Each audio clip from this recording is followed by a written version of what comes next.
so another question that we like to ask people here when they come in for sexual health counseling is, on a scale of 1 to 10, where would you place yourself in terms of anxiety that you've experienced when you're having sex around STIs and HIV?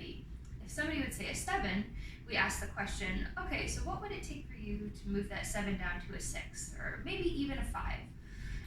So that way it encourages people to think about the small little steps that they could change in their daily routine, rather than like something that's huge and not realistic in terms of making it happen immediately. We also just like to talk with people about HIV, U equals U, undetectable equals untransmittable, and to make sure that people are familiar with things like that. One STI that we don't test for here at HeyDenver is herpes. The reason why we don't is because A, there's not an accurate test right now, and B, all of that testing is super expensive, and C, herpes testing is very time specific. So for example, if somebody's having an active herpes outbreak, you need to go into the doctor, and what they do is they literally take a scab off of wherever you're having the outbreak, and then they have to test that scab to determine if that is actually herpes. There isn't any type of blood test, and even the actual test that they have is only about 60 to 80% accurate, so it's hard to say. Even if you do have it, you might even still come up negative. So that's something else we like to let people know about. Some other places where you can get tested around Denver are the Denver Health STI Clinic. They have both their location, the main one, and they also have another location that's on 234 Broadway, and that's another place where you can get tested for free. There are also other organizations around Denver, such as Servicios de la Raza, Empowerment Program, and Vivint Health that also provide free STI testing. I'm not entirely sure what their practices look like during COVID right now, but you can always call them and see. All right, so finally, I'm going to have you follow me into this room, and we're going to just briefly discuss the types of safer sex materials, what they are, and why we say safer sex rather than safe sex. I'll start with that. So language, as I said, is very important to us here at HeyDenver, and when you say things like safe sex, that just is inaccurate. What is more accurate, though, is there are things that you can do in order to protect yourself from things like STIs and HIV.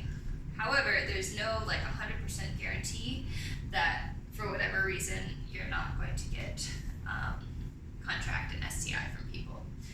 So some of the things that you can do in order to protect yourself is to use a condom, especially right now during COVID-19. We just don't know how COVID is necessarily spread. It doesn't appear to be spread through sexual intercourse. However, what it does appear to be spread through is fecal matter, or in other words, your poop. So if you're doing anything with anal play or rimming or things like that, we encourage you to use what we call a dental dam. Really, all it is a super flexible piece of latex that just goes over whatever part you're licking or sucking to ensure that there is some type of barrier to make sure that you aren't either getting an STI or getting COVID. At HeyDenver, we have a number of different flavors. This particular one is vanilla. It's pretty mild, but again, just so you know, this is what a dental dam is, and it's also super stretchy. Another thing that we like to encourage, if you are not a fan of penetrative condoms, is using an internal condom. This can go either inside somebody's front hole or inside their vagina, or it can also be used in the anus as well. Yep, that is that. And then another thing that doesn't necessarily prevent STIs, but it does prevent tearing of the skin, is lubricant.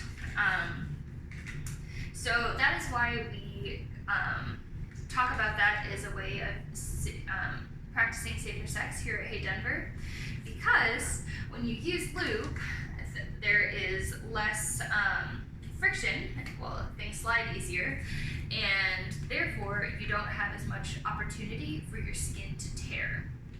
And when your skin tears, that is when It's more possible for STIs to get transmitted, or HIV, because they are transmitted through fluids in blood. And if there's an opening in your skin for blood, that is where it goes. So at HeyDenver, we offer several different types of water-based lube and also silicone-based lube. And then we also, the rest of our condoms are just, they have slightly different feelings. But we also do offer latex-free condoms as well, because there are some people that have allergies, and it's important to make sure that you know that before you start having sex. All right, I think that is what I wanted to tell all of y'all today. The last couple things I wanted to say, first of all, you don't necessarily know when you have an STI. Around 80% of people don't experience any symptoms whatsoever.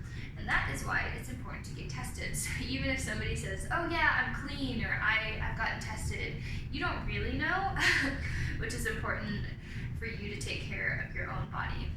The other thing that we just want to mention is that when we're talking about HIV and STIs, a lot of people like to use the words clean and dirty.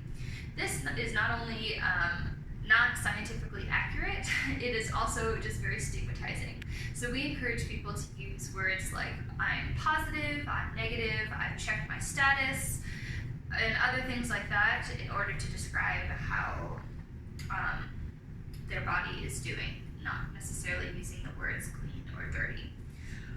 Okay, all right, well thank you for coming on this tour with me, and I look forward to getting to know y'all later. See ya.